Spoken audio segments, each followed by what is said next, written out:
Hail Internet, it's Matt here for the Dork Lords. If you're new to the channel, welcome. We talk about all manner of dorkly things here, so whether it's sci-fi, fantasy, superheroes, we probably have a playlist about it. Feel free to check us out. Today is another in our Dork Lord of the Rings segments. And today's topic actually comes to us from a commenter, poppn, who asked about the various ages of Middle-earth. Specifically, the ages after the Third Age.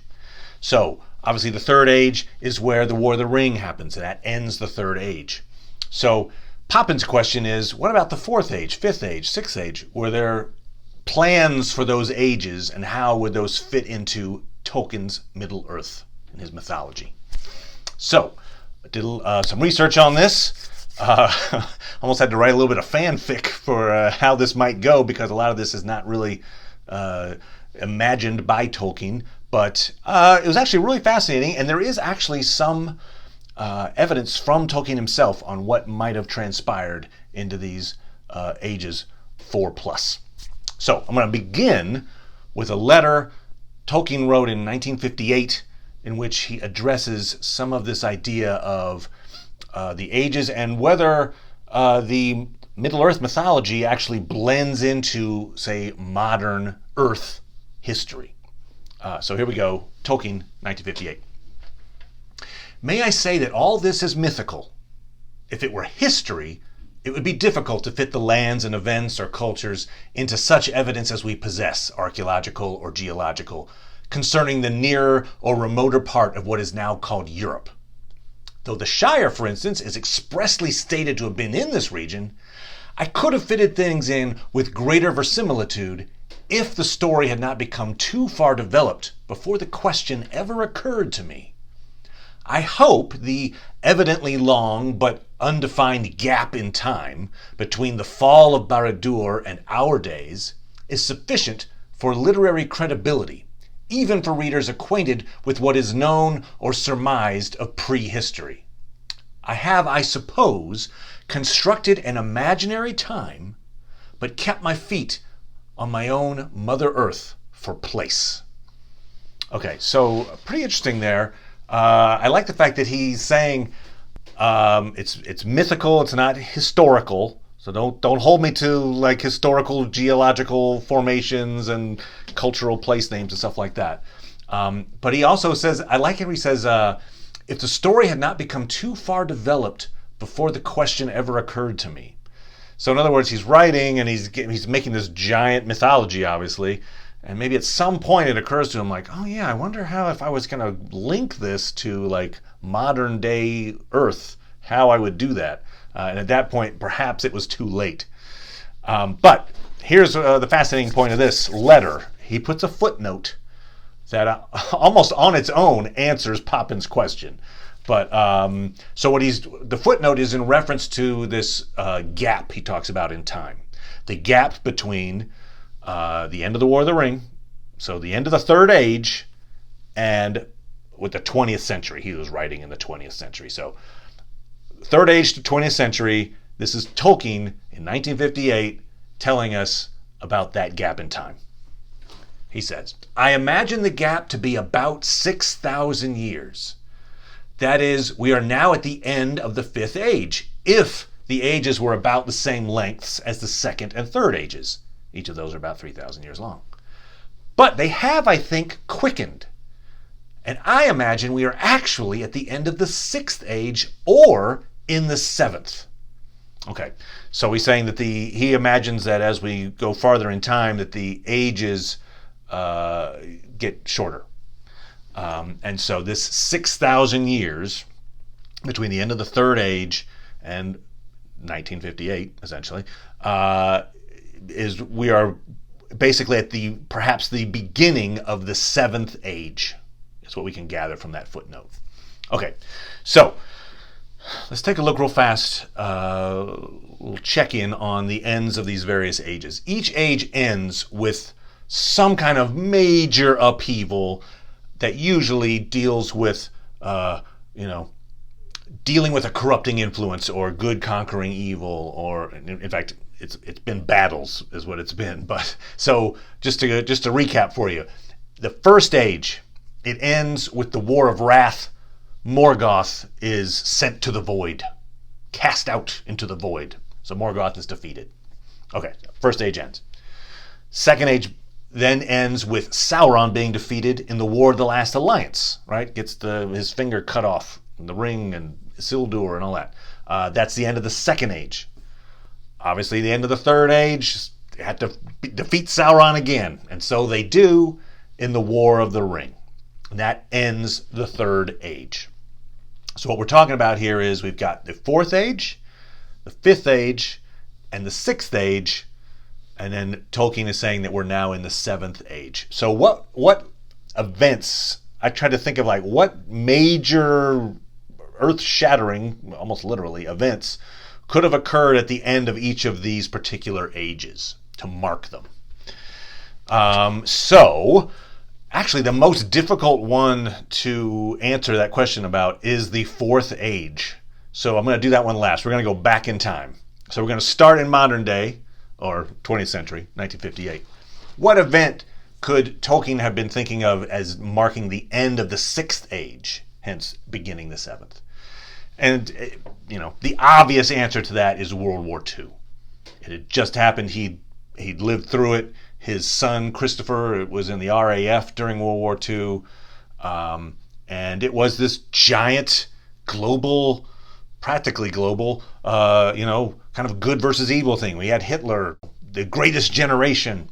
And in the end, evil was defeated. So it does have that sense of a War of the Rings style apocalyptic event that would have ended an age.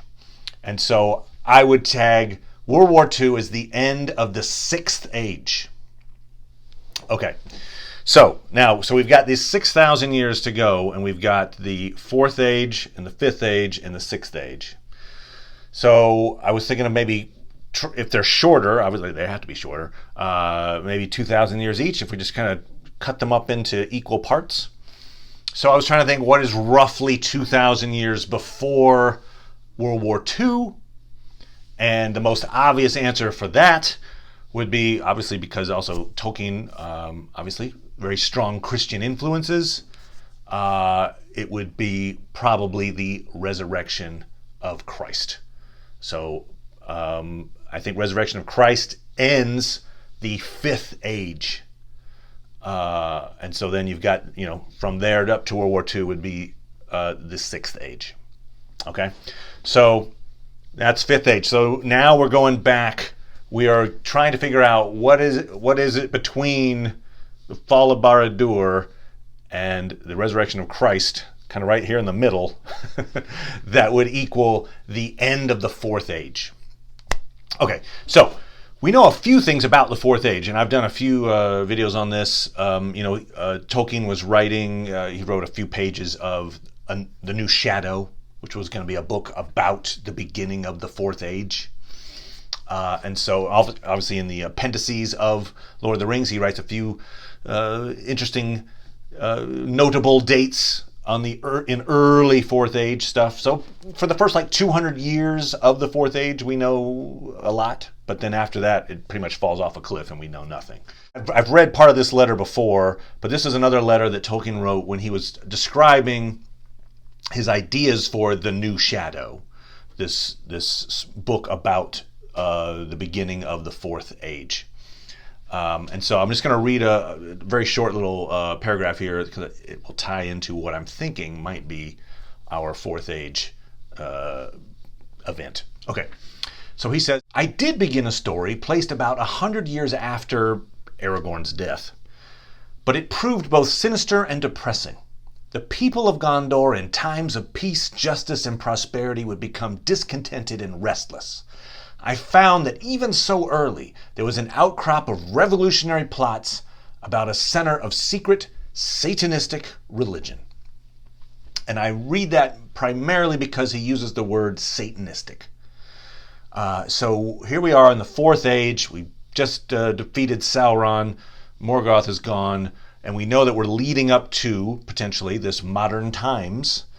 And so now he's throwing out this kind of Christian idea of, Satan is this evil force that's now being worshipped, perhaps.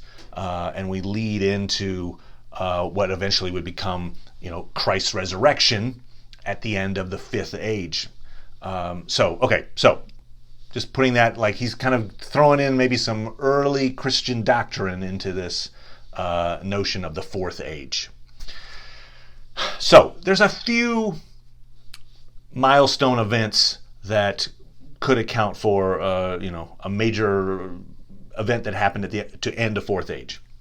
First, I looked up, say, notable battles that are roughly 2,000 years before the resurrection of Christ.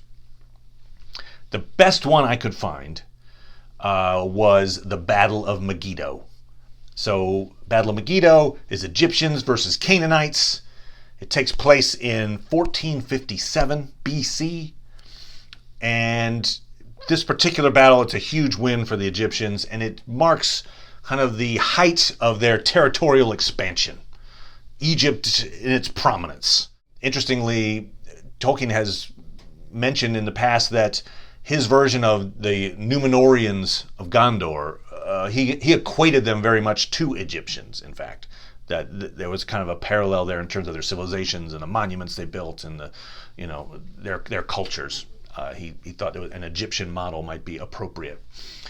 So there's a little tie in there. Obviously, Megiddo, one of the reasons it kind of caught my eye was that, Book of Revelation stuff of Christianity, Megiddo is the site of the final battle, big apocalypse.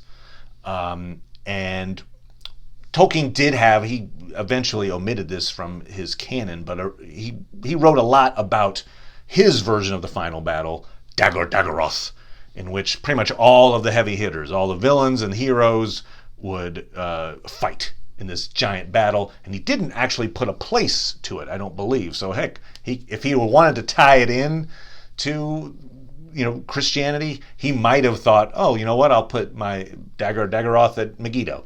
But in that big battle, Morgoth comes out of the void and is eventually killed off by Turambar, the hero, with his black sword Gurthang. And then after Dagor-Dagorath, kind of the world is remade, that songs are sung again, and we get a renewal of the world.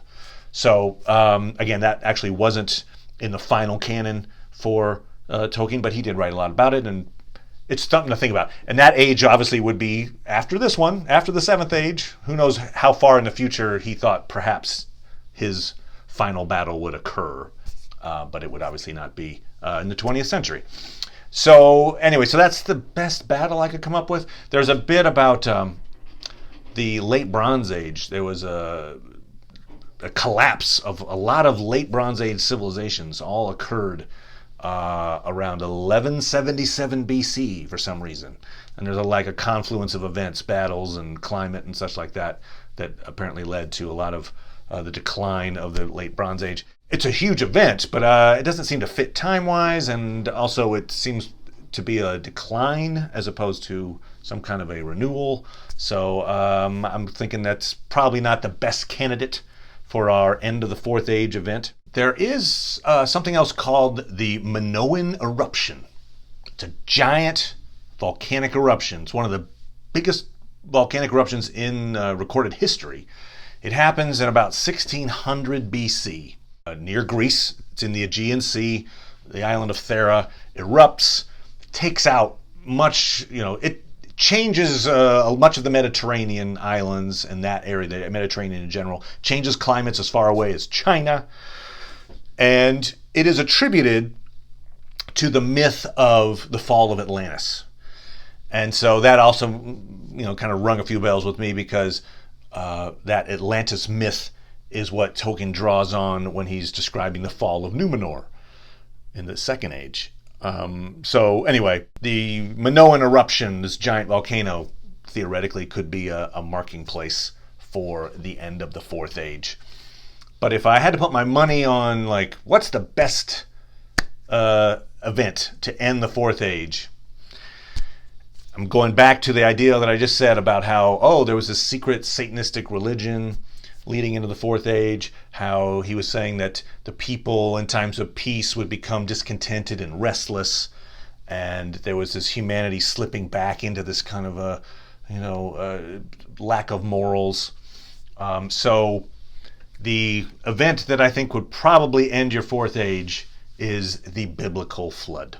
Noah's flood. I'm not a biblical scholar, okay? That's not this channel. I'm sure there's plenty of channels that do that, so go check those out. But I did do a little research, and I saw that biblical scholars tend to put the flood at around 2300 BC. So that really does fit quite nicely into this breaking up of ages. Fourth age ends with the flood in 2300 BC. 2,000 years later, you've got the resurrection of Christ. 2,000 years later, you've got World War II. So yeah, I think it's the flood.